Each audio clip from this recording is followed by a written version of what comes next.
अगली खबर मध्य प्रदेश के पीथमपुर से है, जहां सुबह उगते हुए सूर्य को अर्घ्य देकर के 36 घंटों से चल रहे निर्जल व्रत को संपूर्ण किया।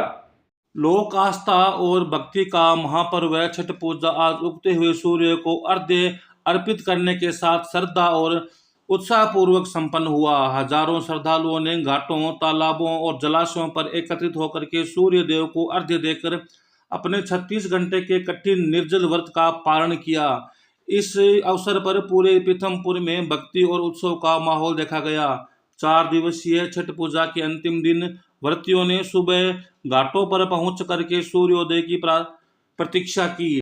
पारंपरिक छठ गीतों की मधुर धुन और भक्ति भजनों के बीच व्रतियों ने दूध, फल, ठेकुआ और अन्य प्रसाद के साथ सूर्य देव को अर्घ्य अर्पित किया। इस दौरान घाटों पर सुरक्षा के लिए प्रशासन ने व्यापक इंतजाम किए थे, जिसमें पुलिस, गोताखोर और मेडिकल टीमें तैनात थी। स्थानीय निवासी और व्रत करने वाली लालती देवी ने कहा, छठ पूजा हमारे लिए केवल एक त्योहार नहीं बल्कि आस्था और आत्मशुद्धि का प्रतीक है। 36 घंटे का निर्जल व्रत कठिन होता है, लेकिन सूर्य देव और छठी मैया की कृपा से यह संभव हो पाता है।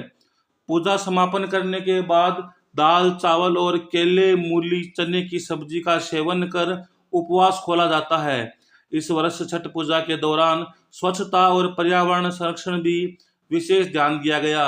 श्रद्धालुओं से जलाशयों में स्वच्छ रखने की अपील की। प्रशासन ने भी कचरा प्रबंधन और जलाशयों की सफाई के विशेष टीमें नियुक्त की। छठ पूजा का यह पर्व अब पियानो में भी उत्साह के साथ मनाया जा रहा है। इस अवसर पर पीथमपुर शहर के घाटों पर बच्चों, बुजुर्गों और युवाओं की भीड़ ने एकता और भक्ति का अनुपम दृश्य प्रस्तुत किया।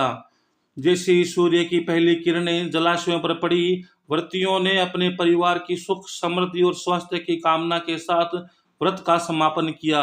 यह पर्व एक बार फिर समाज में एकता, आस्था और प्रकृति के प्रति सम्मान का संदेश लेकर के आया।